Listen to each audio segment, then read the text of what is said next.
Hello, IED students. Today is September 2nd, 2020, and today's video is for A-Day students to watch on 9.2 and for B-Day students to watch on 9.3. Today we are covering 1.1.3 concept sketching. So let's get started. To start the class, we're going to have you log into your DSD canvas. And when you log in, your screen should look a little bit like mine right here. I'll go ahead and share my screen so you can see what we're talking about. Okay, so this should be the screen that you see when you log in, and this is our main page right here. So to go to the lesson plan that we have for today, scroll to the bottom where it says lesson plans and click on 1.1.3 concept sketching. When you do, this will pop up and you'll be able to see what we're doing today. So again, 1.1.3 concept sketching, it should say here and right up here. So today, as we have a few announcements. If you're in class, we would call roll. And if you've been watching the news, you know that some schools have been closing down because of COVID. So make sure you clean things really well and stay as healthy as you can, because we want to maintain, at least for the students in class, the ability to be in class. So sanitize well. Also, there are 3 ways to contact your counselor via social distancing, and I've got the flyer for that up in the classroom. I should probably bring it over and read it to you so you can see exactly how that works. So it looks like there's 3 ways to do that. And no, that's not up right there. So one way is to visit them during drop-in hours, which is Monday through Thursday, 11 a.m. to 12 p.m., no appointment necessary. Another one is to go to the counselor's website, which is newaimscounseling.com. And the last one is to email your school counselor. So those 3 ways are to contact your counselor with being able to socially distance and not come to class, or not come to campus. Other announcements. Yes, today we'll be conducting ed efficiency training. So those are the announcements today. And let's jump into our course content and what we're doing. So the first thing we're doing today is we're getting training on the ed efficiency training video. That is the system that's going to allow you to set up an appointment with me on Friday in person or virtually via Zoom to discuss how things are going in class. And so today's training shows you how to set up an ed efficiency account and then how to schedule an appointment with me or any other teacher here at New Ames that you need to meet with.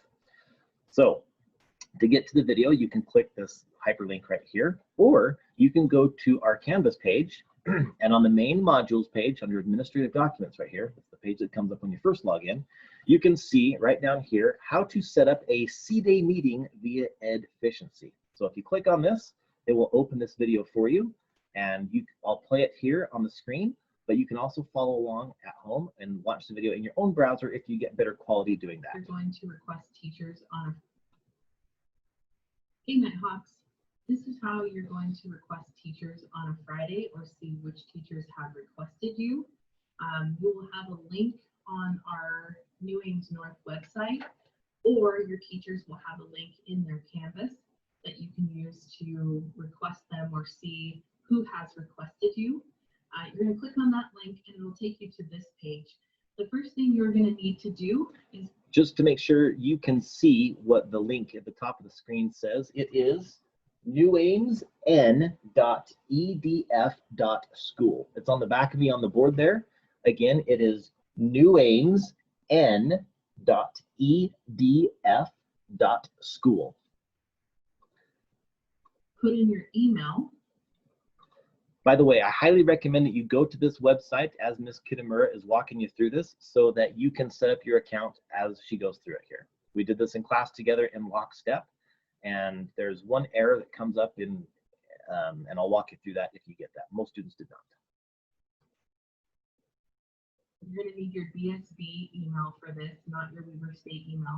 That's critical. Make sure you do put in your DSD email account, not your Weber State. That's a big part of this. And you're going to come over to set or reset password. You won't be able to get in until you do this first. So go ahead and click it, and it'll have your email there, and it'll send an email for that password set.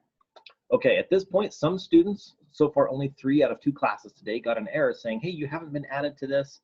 You need to add your email to it. If that's the case, please contact Ms. Kitamura on email. Here's her email right here on the screen and say, hey, I tried to register. I'm an online student for engineering, and I was told to email you if I got this error code, and she will add you to the list, and she'll email you back saying, okay, you've been added to the list, and then you can go ahead and finish this registration process. That's really the only error message in this. So as long as you follow in lockstep with her, this will work for you like clockwork. And you'll see that in your DSD email. So remember to log into your DSD email, look for the email that comes from Efficiency go ahead and Scheduler, click the link that and comes with verify. that email, and it will ask you to set your password for Efficiency. So you can set that to whatever you want. We do recommend that you use the same password you're using for your DSD email so that it's easier to remember and submit. And then it'll take you to the login screen. So we'll just do that one more time.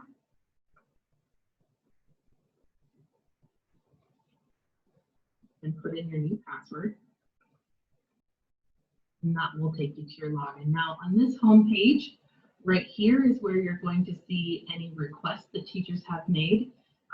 Because we haven't finalized the requests, you won't see any here right now, but once this system goes live, you'll see it. And the way that you request a teacher is through request sessions. So click on request sessions. And this is for Friday, September 4th. And as you can see, there's a lot of open sessions here from your teachers.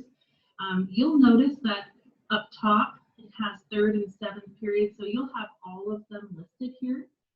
I'll come up a little bit so you can see there's 2nd and 6th and 1st and 5th. So make sure that you're requesting the right time. So if you have Mr. Moreno for 1st or 5th period, depending on which week it is, and you want to go in and get help from him and request help from him, you're going to go ahead and just click on his name, and that will give you a couple options. If you specifically need help, like you have something in particular you want help with, you'll need to say what you need help with. Last week's assignment or whatever note you want to put in here. And you have to decide if you want a low priority or a high priority. So if it's really important you see him this Friday, go ahead and request a high priority. If you'd like to see him this Friday, but it's not crucial, if other people need to see him, then you can request low. Most of you will request high, which is totally fine. So when you request high, you'll see that now the request has been put into 1st or 5th period for that Friday. Now remember, 1st and 5th period is 8 to 9, and 2nd, 6th is 9 to 10. So there's only 1 hour blocks here. So if you need to see someone for 2nd period, if you have Glassford for 2nd period, you can request help there. And I'm just going to request low for this. I just would like some general help, but it's not a big deal, so you don't have to type something in there. And if that's the only request you need to make, then you're good to go. You're done here. The teacher will see that request and be able to put you in their session. If the teacher has requested you, though, it will be here on the home screen. Okay. One other place I want to show you is under info. There's announcements. This is where you're going to see the latest New Ames news, as well as any sessions of interest. So if we have any teachers who are going to have a session that they're trying to promote because they want students to come and check something out or have an activity or and hopefully we get that soon, then you'll see them here. So if you want to come in on Friday and you don't have a specific need for help, you can see if there's any sessions of interest. And that's basically the whole system. So go ahead and get on as soon as you can and get requesting. Remember though, if your teacher does request you, you do need to come in, okay? And it's required that you come in and meet with your teachers if they request you. If you're a virtual student, your teachers can request you virtually, so you can meet with them over Zoom as well. If you have any questions, reach out to your teachers. Otherwise, we'll be seeing you on Friday.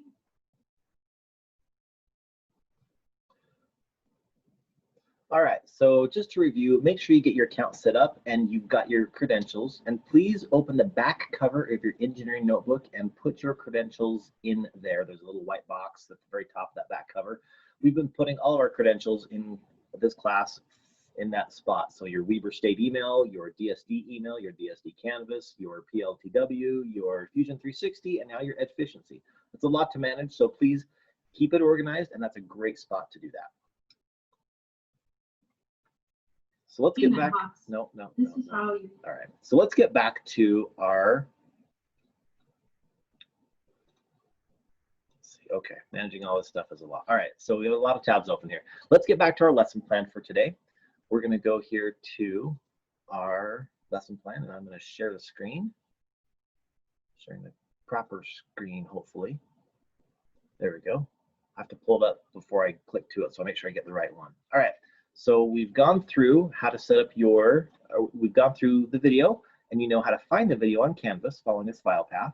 You have set up your login credentials, and you've recorded them in the back of your engineering notebook. And as a self-check, would you be able to set up an appointment with your favorite teacher? So hopefully you're able to do that after watching the video. If you feel like you cannot, go back and watch the video, and it can walk you through how to accomplish that. All right, so let's talk about what we're doing in learning today. We're doing an efficiency training, which we've just knocked out. We're going to talk a little bit about DSD Canvas settings and adjustments, and then we're going to talk about concept sketching. Concept sketching is important because as engineers, we need to be able to draw an idea that takes too many words or is too difficult to express in words to communicate that to other people. Here are the course goals for what we're trying to accomplish today.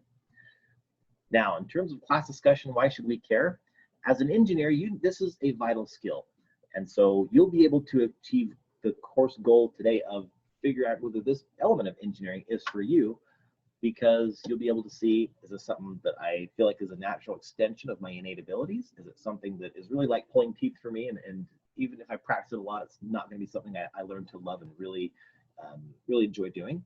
And that will help you understand that this element of engineering is for you. Also, it helps you get a good grade in this course and in your university course if you sign up for CE credit, because we'll go over several things today that will be on the assignment and also on the exam. How will you know if you've done your work well and genuinely learned? Well, here's some good assessment measuring sticks for you. You can get assignment feedback from me. You can do partner checks with someone at your home or a friend you might make online in this class. By the way to do that is you go to our course in Canvas, go down here and click on people. And I've put people in groups who are online. So if they have an online after their name, they're in the online section, and you can reach out to them if you feel like it and make a friend and work on projects together and do group checks. Or you can talk to someone in your home if you're more comfortable with that.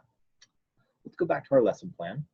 Also, the 1.1.3 conclusion questions at the end of the assignment are a good measure of how well you are understanding the fundamental concepts of today. So let's get to work. First, we're going to start by making sure that the notifications in DSD Canvas are set up so that you receive notifications. It's really important that you and I are able to communicate through DSD Canvas. We saw how painful it was when DSD Canvas went down. Well, if your notifications are not set up correctly, then when I create a course announcement, you might not see them. So let's go ahead and open up Canvas and make sure you're able to get the announcements.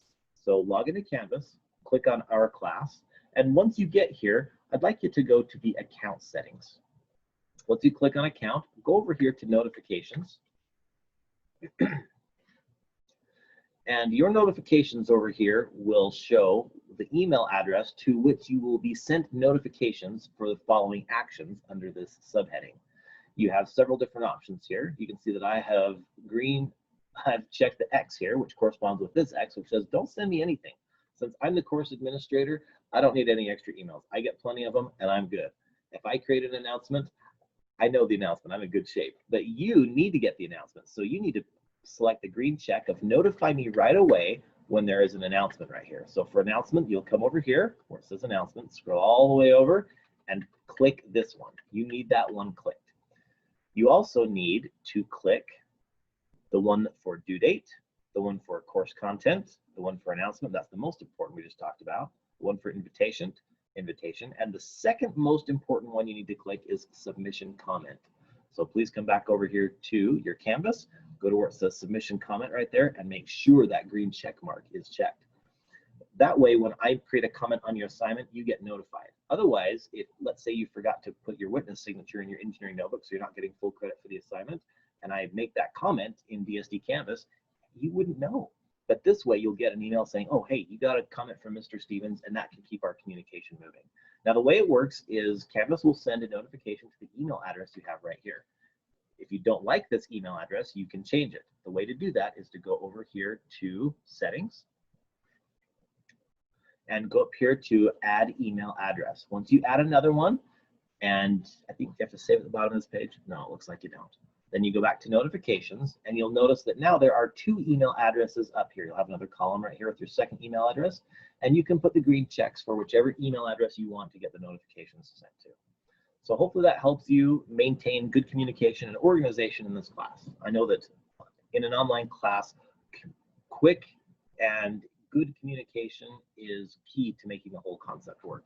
So hopefully this tool helps you maintain that communication level that you want to be successful in this course.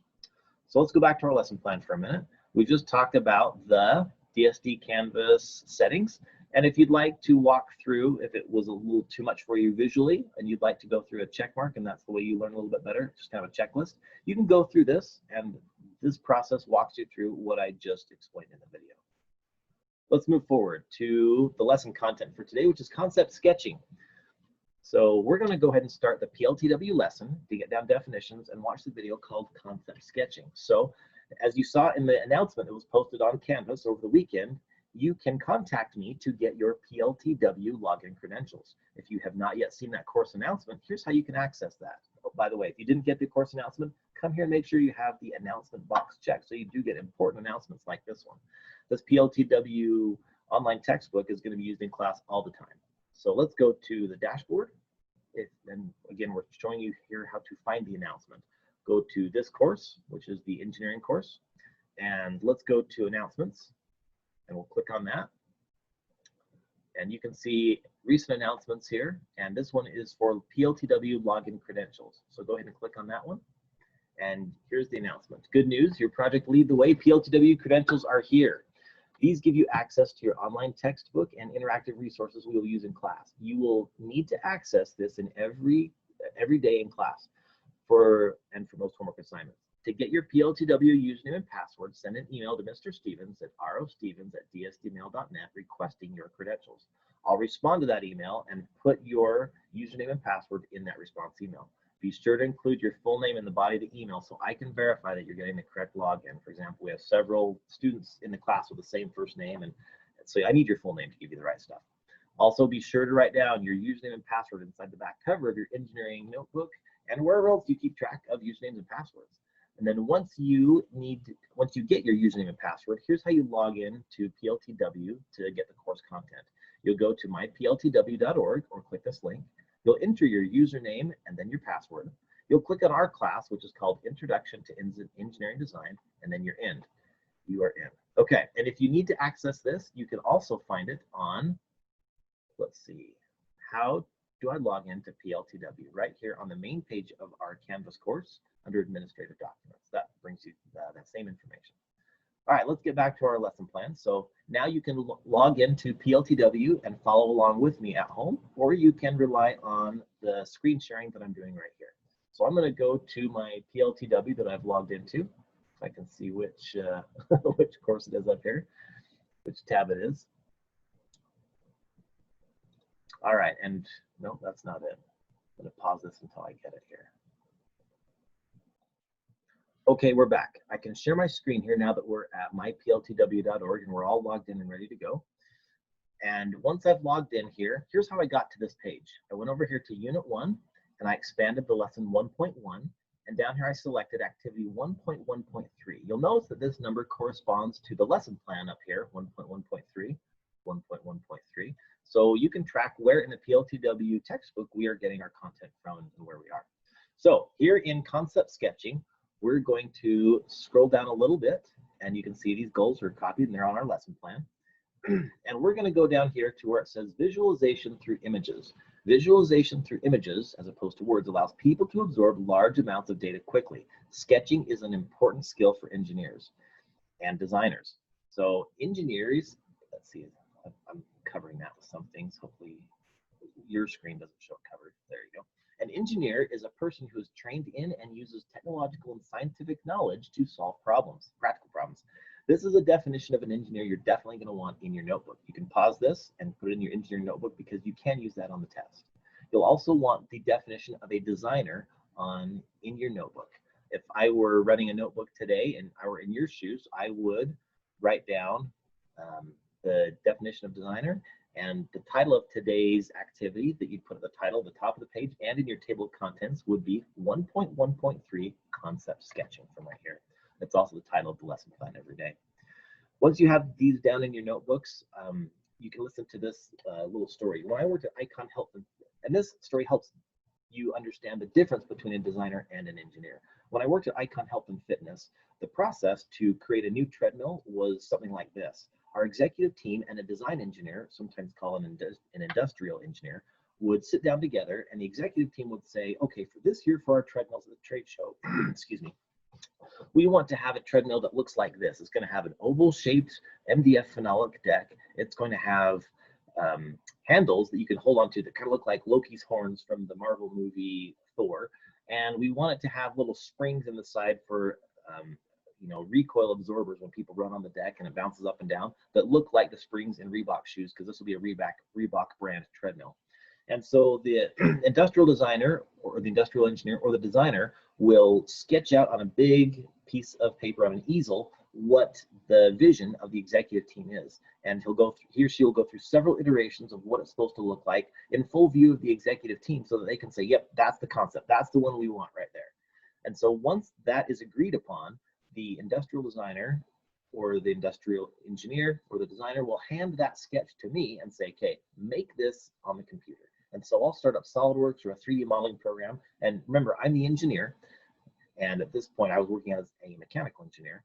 And I would start SolidWorks or Fusion 360 or Inventor or Pro-E or Solid Edge. And I would start designing parts to make that treadmill in 3D on the computer and make sure everything worked.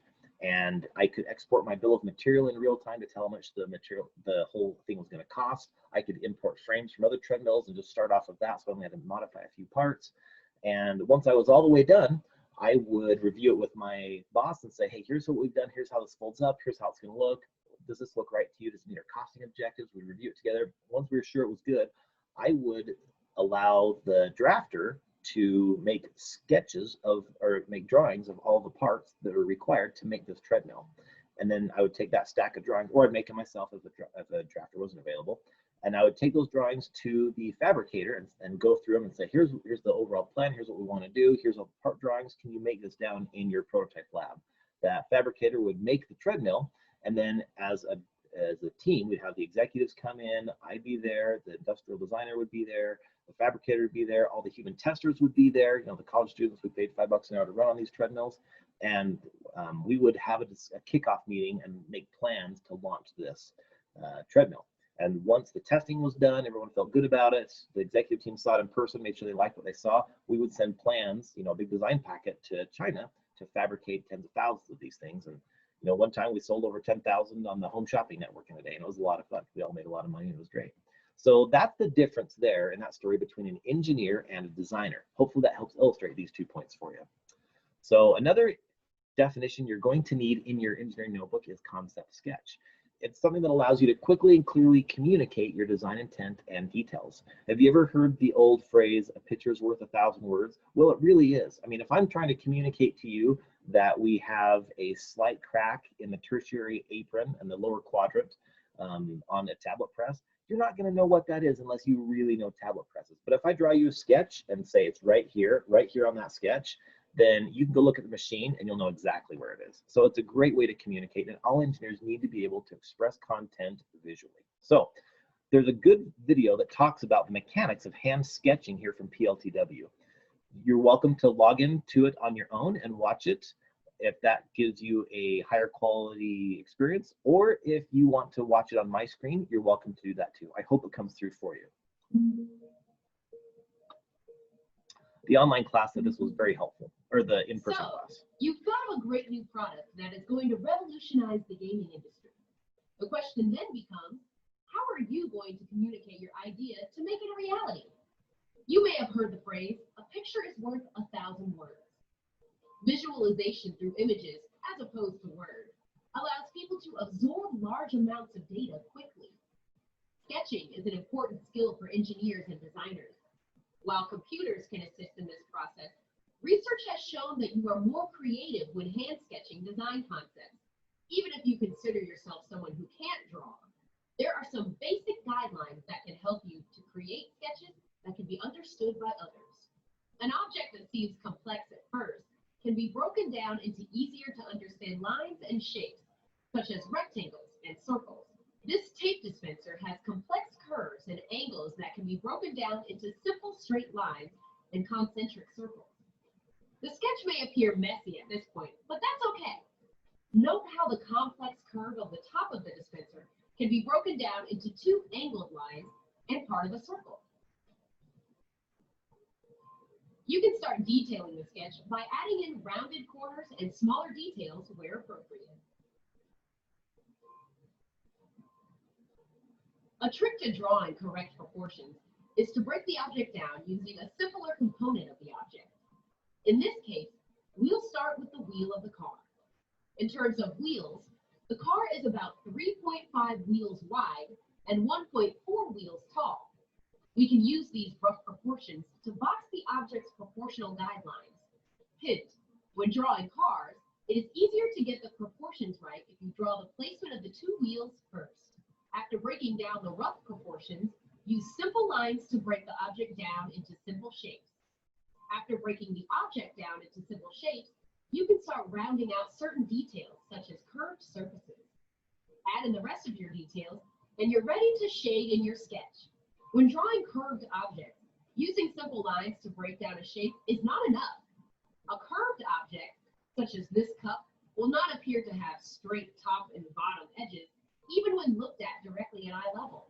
After using flat lines to box in the shape of the cup, you will need to curve the edges of a curved object to properly convey its shape. Note the difference between the flat red line and the curvature of the top edge of the cup. Note how the curvature persists in the bottom edges of the cup as well. Hint: the curved edge of an object changes depending on how you're looking at it. The farther away the edge is from your eye level, the more rounded it becomes. This can be seen by viewing a glass with circles drawn along the outside surface at different angles. When shading with a pencil, try to avoid using the tip of your pencil's graphite, and instead use the side of the graphite. If you're using a mechanical pencil, try wearing down the tip of your lead to an angle to simulate this. This covers areas easier and makes the shading smoother. Don't be afraid to use a wide range of values to create contrast, but don't overdo it. Very few items will use the full spectrum from white to black. Notably, metallic objects or dark-colored objects with extremely bright lighting. Avoid coloring in objects with only one tone. Even flat objects have a range of values, even if it's a very small range. Avoid harsh blocks of highlight and shadow. This is unrealistic and makes things look cartoonish. Avoid using flat gradients for shading curved objects. Note how for curved objects, the shading follows along the curve of the object and is not flat. Another important key to success in sketching is practice. As is true with most activities like playing lacrosse, solving Sudoku puzzles, and beating the system in Guitar Hero, the more experience you gain, the better you will perform. So consider carrying a pencil with you wherever you go. When you notice something interesting, something that can be improved, or something you would like to share, make a quick sketch instead of taking a picture. Your sketching skills will improve, you will impress your friends and family with your ability, and you will become a more competent designer.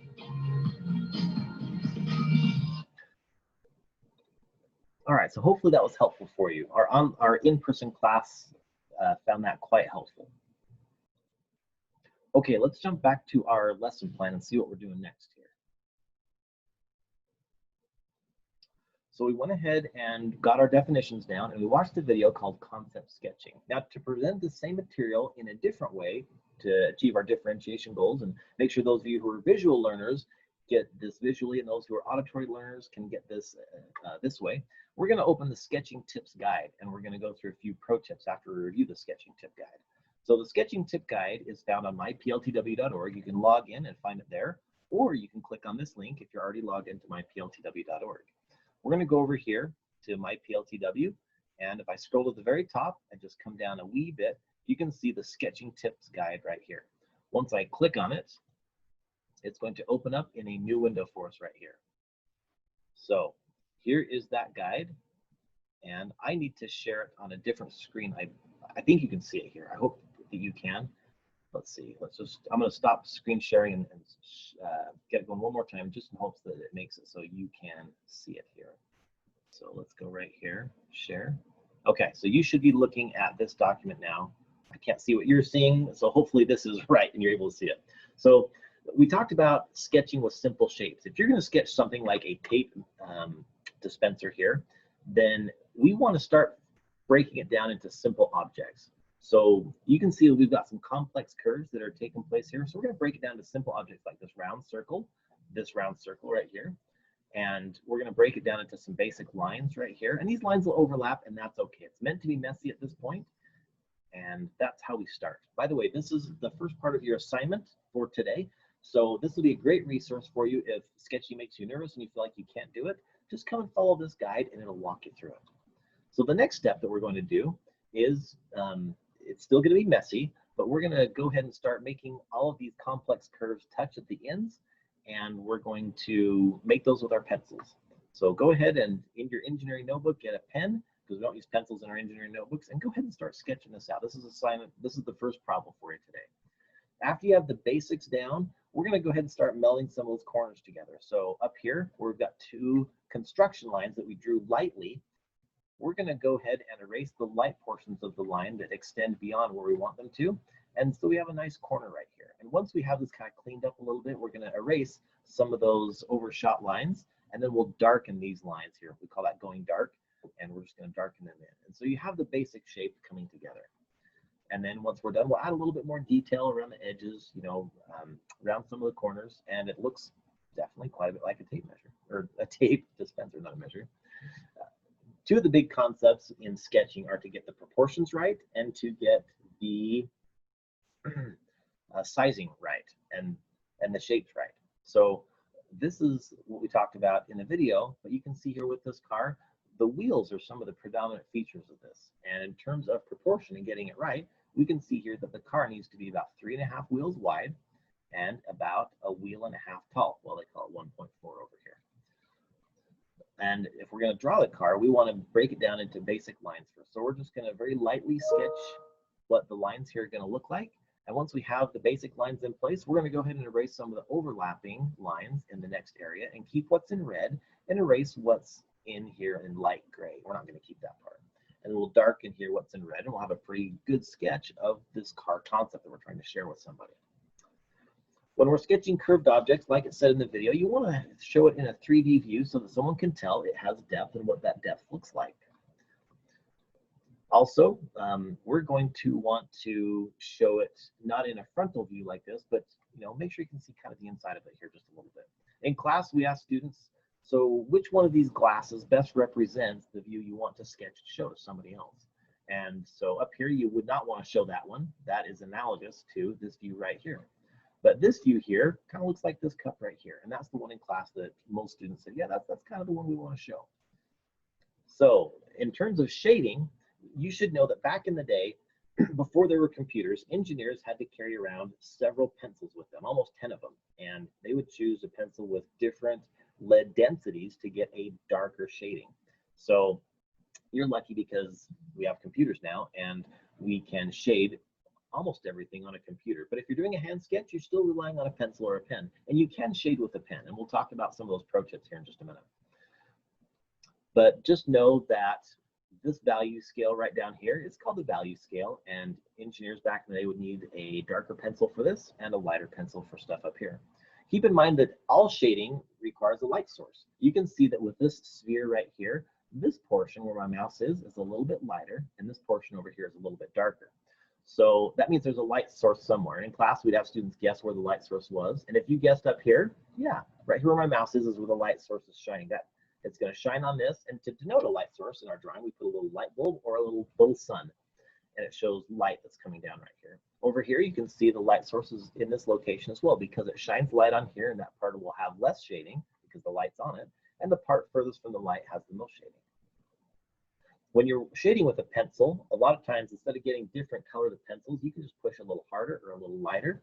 And then if you need to kind of blend some areas, my favorite thing is to kind of rub my fingers together a little bit so they get a little bit of sweat or perspiration on there or moisture.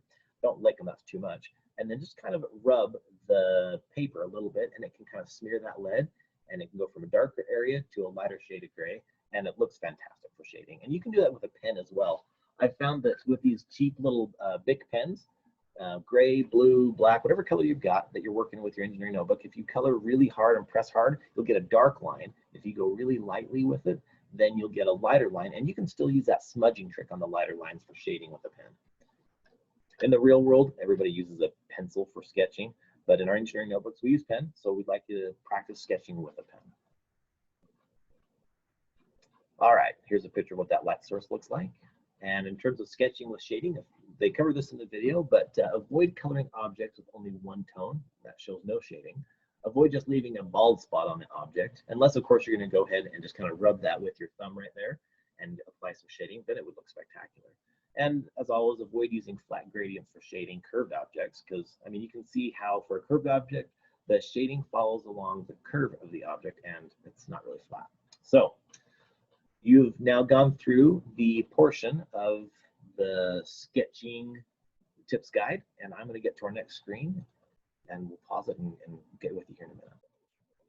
Okay, let's go back to our lesson plan. I'm going to share this screen. Hopefully you're seeing the lesson plan here. And we've just reviewed the sketching tips guide, and now I want to talk to you about a few pro tips that can help you out with your sketching. I was lucky enough to go to a class in Minnesota on sketching 2 summers ago and picked up some tips from some excellent artists back there. Number one is for drawing tips. Let's see, use a pencil. That really helps out. But of course, in your engineering notebook, we always use pen in this class for the reasons we discussed in a previous video. So please use a pen, but in the real world, know that other people use pencils.